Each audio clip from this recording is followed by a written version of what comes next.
Fala aí, galerinha. Então vamos lá para mais uma atividade da semana. Disciplina Ciências, professor Paulo Vitor, turma do 6º ano.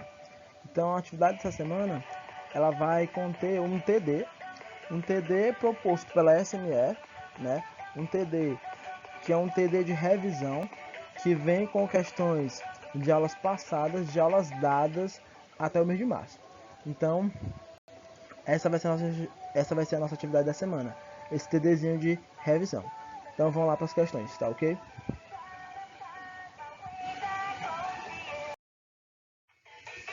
Então vamos lá para a questão número 1. A questão número fala o seguinte: leia o texto e em seguida responda as questões. Então vocês vão ter que ler esse textozinho. Vou fazer um breve resumo do texto. O texto fala sobre uma relação do lobo-guará e uma plantazinha chamada de lobeira. O lobo-guará ele se alimenta dessa planta, né? Se alimenta de suas sementes e ele vai meio que espalhar as sementes dessa planta chamada lobeira por onde ele passa. Então, através da fezes, né, ele passa pelo meio, ele defeca e ali também vai as sementes dessa planta. Através dessa relação, ele consegue também espalhar essa planta por onde ele passa. Então, eu tenho basicamente essa relação. Então, vamos para as questões, para os itens. Então, o item A fala o seguinte: que tipo de relação entre seres vivos está descrito no texto? Então, qual é a relação entre o lobo e essa planta? Item B: devido à distribuição de seu habitat, o lobo-guará encontra-se vulnerável? Sim ou não? Em sua opinião, como a diminuição da população desse animal, a lobeira poderá ser prejudicada também? Sim ou não? Então aí eu tenho na questão ou no item B, ele quer que você faça essa relação. Você pense, será que com a diminuição do lobo-guará, né, pode entrar em extinção e tal, eu posso interferir na vida dessa planta, dessa lobeira? Sim ou não? Item C fala o seguinte: o lobo-guará é um ser onívoro. Além do fruto da lobeira e de outros vegetais, ele consome pequenos animais, tais como ratos, gambás, tatus, pássaros e até mesmo cobra.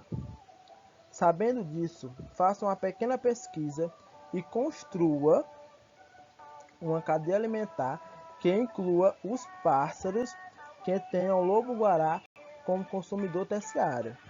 Então, no item C, você vai construir uma cadeia alimentar.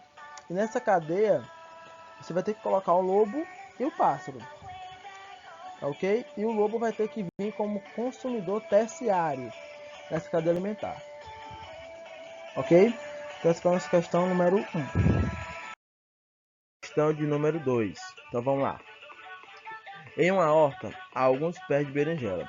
Estão sendo atacados por pulgões. Antônio, o dono da horta, observa que, além dos pulgões, há também várias joaninhas nas plantas e fica tranquilo, porque sabe que elas se alimentam dos pulgões. Então tem uma situação aí do Antônio entre berinjela, pulgões e joaninha. Então vamos lá para o item A. Fala o seguinte: esquematize a cadeia alimentar descrita no texto. Então no item A você vai esquematizar, você vai fazer a cadeia alimentar descrita. Você vai ver quem são e a função de cada um. Tá ok? Isso no item A. No item B, fala o seguinte: indique os organismos produtores e os organismos consumidores apontados na situação. Então, no item B, você vai dizer quem é o consumidor, quem são os produtores, né?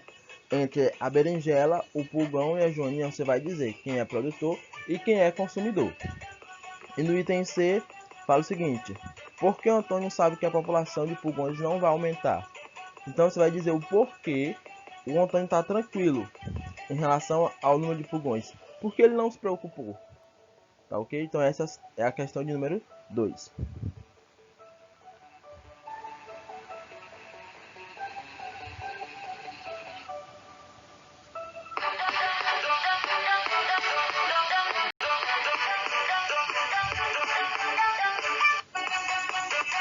Questão de número 3. Fala o seguinte. Em algumas regiões do planeta, a pesca de tubarões é intensa. Retira-se dos mares toneladas desse peixe para o consumo humano. Os tubarões são animais carnívoros que se alimentam de outros peixes, né? Como as sardinhas. Aí vamos lá para os itens. Qual o papel do ser humano na cadeia alimentar descrita? Então você vai dizer qual é o papel, né? Qual a nossa função nessa cadeia alimentar. Lembrando que a cadeia alimentar quem é? Então você vai observar a situação: tubarão, o homem pesca, só que o tubarão se alimenta da sardinha. Então essa é a situação. O item B. Com a pesca intensiva de tubarões em uma região, o que deve acontecer com o número de sardinhas no local? Esse efeito é benéfico ou prejudicial para a sardinha ao longo do tempo? Então você vai dizer o porquê. Aliás, você vai dizer se é benéfico ou maléfico, né? Essa retirada de tubarões, né? O que vai acontecer com o número das sardinhas? Vamos observar uma coisa. É interessante, se eu vou retirar mais tubarões, automaticamente o número de sardinhas vai aumentar. Então esse elevado número de sardinha é ruim ou é bom? Tá ok? Então essa é a questão de número 3.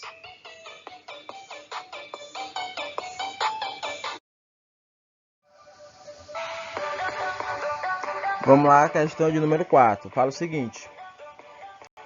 Em uma atividade realizada na escola, os alunos observaram durante um mês o desenvolvimento de duas plantas de mesma espécie e mesmo tamanho, que foram colocadas em vasos diferentes. O vaso A, deixado próximo à janela, que recebia a luz do sol. Já o vaso B foi colocado numa sala escura. As duas plantas receberam a mesma quantidade de água. E ao final da experiência, a planta do vaso A ela cresceu e a planta do vaso B morreu. Então vamos lá para os itens. Essa questão você não vai marcar, você vai responder cada item no caderno. Então fala o seguinte, o item A. Elabore uma explicação para o que foi observado. Então você vai dizer, você vai explicar o que foi que aconteceu, tá ok? Você vai explicar com as suas palavras o que aconteceu na atividade. No vaso B fala o seguinte: o Carlos assistiu um documentário. Nesse documentário ele ouviu a seguinte frase, assim: a fotossíntese é a base das cadeias alimentares na Terra. Sem ela, não seria possível a existência de seres vivos que conhecemos hoje. Aí você vai dizer se você concorda ou discorda com essa afirmação e o porquê. Se você não concorda, você vai dizer não concordo por causa disso.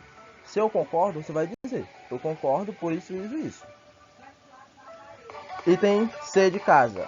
Fala o seguinte: como os seres vivos que fazem fotossíntese são denominados na cadeia alimentar? Então a gente sabe que os seres vivos na cadeia alimentar eles são importantes. E qual é o nome que ele recebe? Qual o nome que eu dou a esse ser vivo que faz fotossíntese na cadeia alimentar? Ele é produtor ou ele é consumidor? E no item D de dado vai falar o seguinte: além da importância para as cadeias alimentares, a fotossíntese foi essencial para a concentração de gases oxigênio na atmosfera. Qual a importância desse gás para a maioria dos seres vivos? Então você vai dizer qual a importância do gás oxigênio para os seres vivos. Ele é importante porque, né, qual a função dele? Então você vai dar uma olhadinha, você vai pesquisar, vai responder. Lembrando que a questão 4 não é para marcar. Em cima você vai responder item por item. Então, valeu!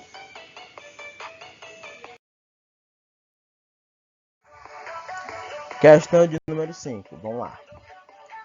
Considere as seguintes afirmações sobre o processo de fotossíntese e respiração celular. Então vamos lá para cada afirmação. Afirmação número 1. A respiração celular é essencial para os animais, da mesma forma que a fotossíntese é para as plantas. Afirmação 2. Assim como os animais, as plantas também utilizam o gás oxigênio para liberar a energia armazenada nos alimentos. Afirmação 3. A respiração celular e fotossíntese são processos diferentes e ambas são realizadas pelas plantas. Afirmação 4. As plantas realizam fotossíntese durante o dia e respiram durante a noite. Então, essas foram as 4 afirmações. Agora vamos aos itens para responder. Quais afirmações são corretas? No item A você vai dizer qual afirmação são corretas. Afirmação 1, a 2, a 3 ou a 4. Afirmação de número... item B. Reescreva as frases incorretas corrigindo. Então, no item B você vai reescrever a frase errada e vai corrigir. Você vai corrigir onde está errado. Então, essa é o item B. No item A você vai escrever as corretas. E no item B você vai reescrever. Você vai escrever novamente as erradas, corrigindo-as. Você vai escrever de maneira correta. Tá ok?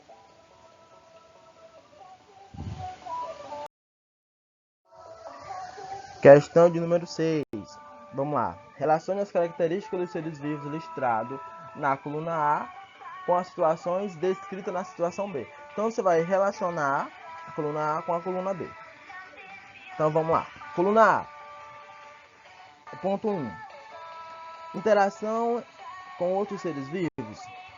Ponto 2. Necessidade de energia. Ponto 3.